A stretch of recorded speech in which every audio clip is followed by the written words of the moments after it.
okwambalanga red top, owa boda oyambala element myufu, owe Nkoofila buli omujo otukako oyambala ebimyufu, tubimutamye kuba tetulina musango gwe tuba tukoze.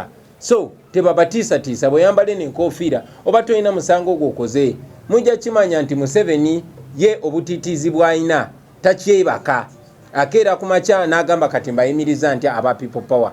Kubanga we bagamba tosobola kuyimiriza kirowoozo nga kiguddeyo mu kiseera kyakyo kyennyini. Eno tewali kubuzabuza eno ya people power si ya UPDF.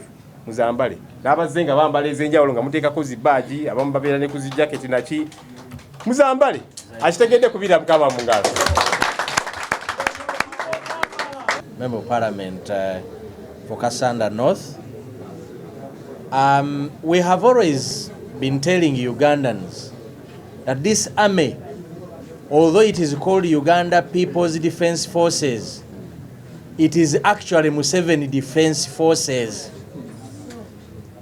An army which is defending the people who do not have come out with such a pronouncement.